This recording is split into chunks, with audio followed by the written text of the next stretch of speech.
Dear students, we are going to do this question. ठीक है, conductivity का है. ठीक है, और इसमें मैं एक मतलब रिजेम्बलेंस बताऊंगा इलेक्ट्रिकल इलेक्ट्रिकल सर्किट और थर्मल सर्किट में. और सेम जैसे इलेक्ट्रिकल सर्किट में इलेक्ट्रिसिटी में करते थे आप, वैसे ही यहाँ पे भी करना है. ठीक है, I will tell you how. तो इसमें कह रहा है 6 आइडेंटिकल कंडक्टिंग रॉड्स है.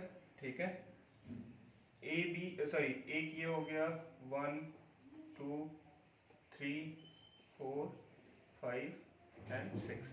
ठीक है, and A and D are maintained at temperatures 200 degree Celsius. A कितने पे 200 और D 20 डिग्री सेल्सियस पे. ठीक है, टेम्परेचर ऑफ जंक्शन निकालना है.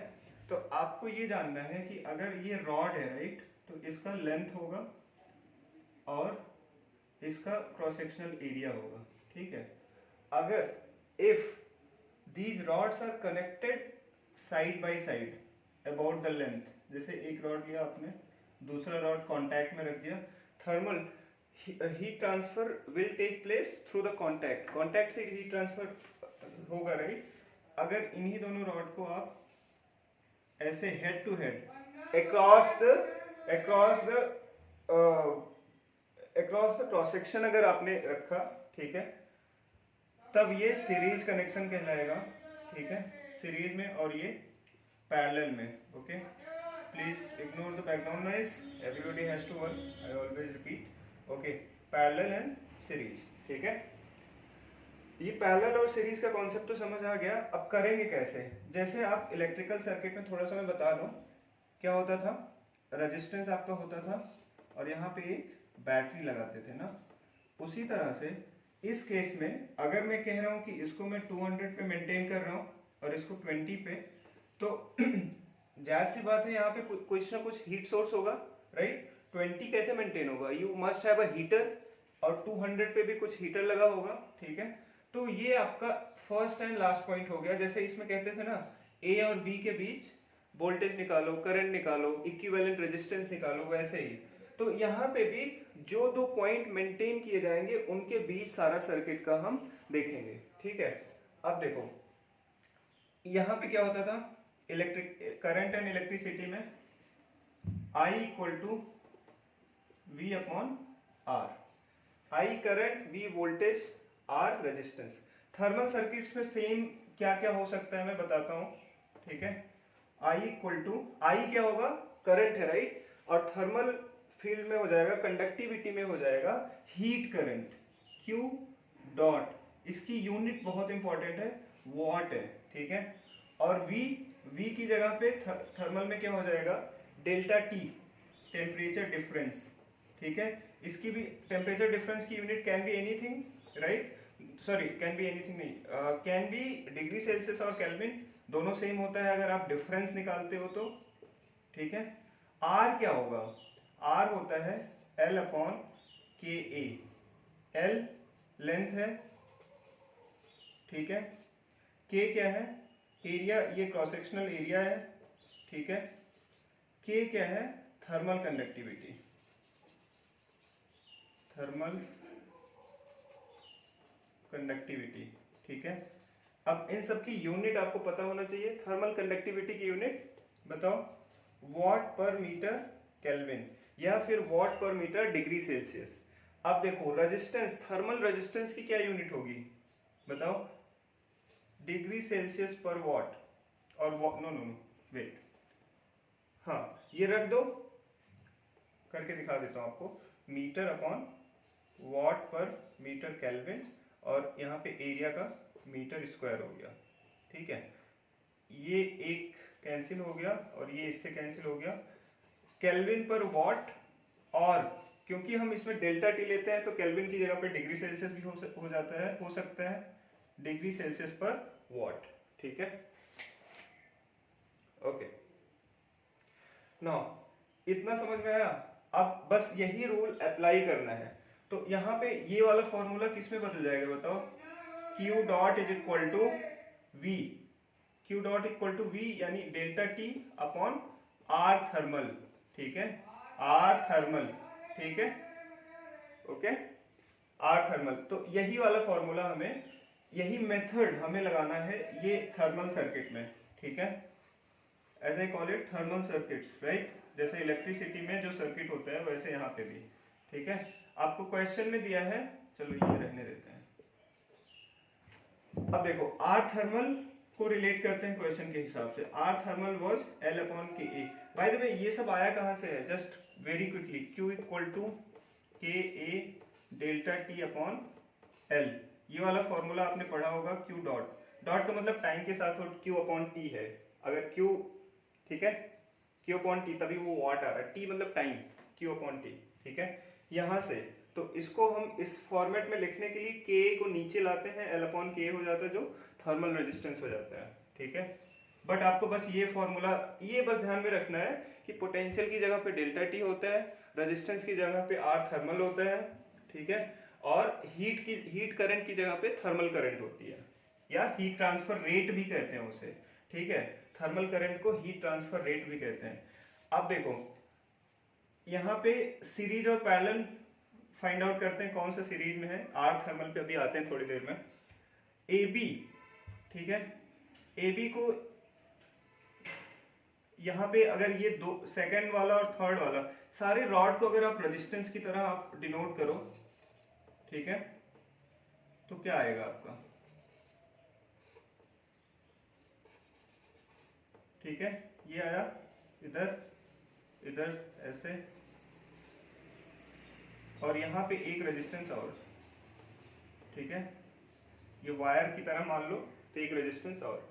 देखो ये दोनों रेजिस्टेंस सीरीज में होंगे 2 और 3, ठीक है। 2 और 3 कैसे कनेक्टेड है, by the way I am sorry, ये ऐसे शेडेड है, that means they are in contact, ठीक है। ऐसे इसको डिजाइन किया गया है कि दे आर इन कॉन्टैक्ट, ठीक है। तो 2 और 3 सीरीज में है, क्यों, क्रॉस सेक्शनल एरिया के अलोंग एडेड है, और 4 और 5 भी सीरीज में है, क्रॉस सेक्शनल एरिया के अलोंग एडेड है। 4 और 5 का जो इक्विवेलेंट आएगा और 2 और 3 का जो इक्विवेलेंट आएगा वो लेंथ के अलोंग एडेड है कि नहीं, ठीक है, राइट। तो वो दोनों पैरेलल में हो जाएंगे। फिर जो उनका इक्विवेलेंट आएगा वो और ये वाला they all will be in series. I hope you understand everything. अब आते हैं क्वेश्चन को रिलेट करते हैं आर थर्मल और L अपॉन के से। इसमें कह रहा है कि आइडेंटिकल कंडक्टिंग रॉड्स, जो थर्मल कंडक्टिविटी होती है, it is if you are keeping the material same, तो थर्मल कंडक्टिविटी सेम रहेगी, ठीक है। तो K जो थर्मल कंडक्टिविटी है ये सेम रहेगा सबके लिए, ठीक है, सेम दिया है ऑल द 6 रॉड्स के लिए, ठीक है। Area of cross sectional area, sorry, cross sectional area और लेंथ भी सेम होगा, आइडेंटिकल है सारे रॉड। तो रेजिस्टेंस हर एक रॉड का क्या हो जाएगा, सेम हो जाएगा, राइट। जो आर थर्मल होगा उसको मैं मान ले रहा हूं कि ये स्मॉल आर है, जो कि है क्या एक्चुअल में L अपॉन के ए, ठीक है। अब देखो इसको मैं स्मॉल आर लिख दूं, यहां भी, यहां भी, यहां भी, यहां भी, यहां भी, ठीक है। अब देखो यहां पे AB में जो करंट होगी, करंट मतलब थर्मल करंट, जो AB में थर्मल करंट होगी वही पूरे रॉड में होगी, ठीक है।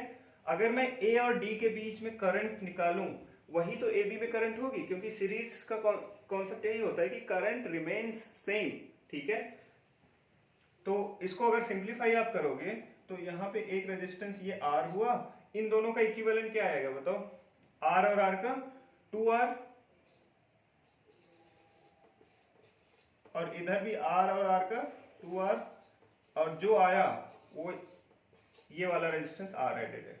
2R और 2R का पैरेलल क्या हो जाएगा बताओ, R पैरेलल इक्विवेलेंट, ठीक है, ये R हो गया।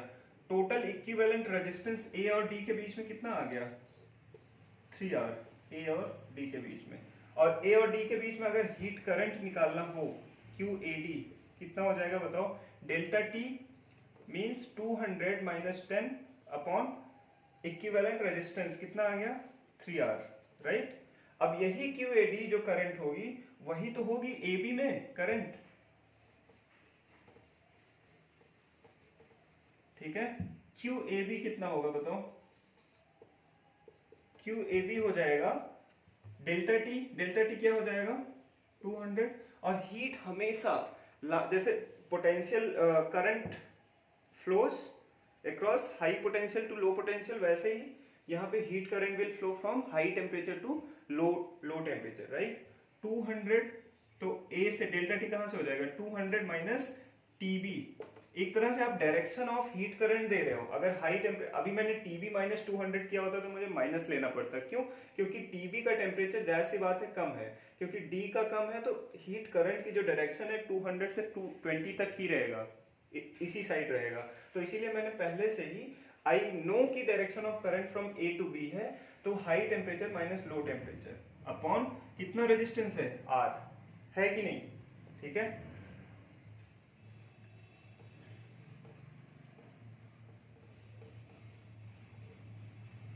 अब हमें करना क्या है, ये डॉट होगा क्योंकि हीट करंट है।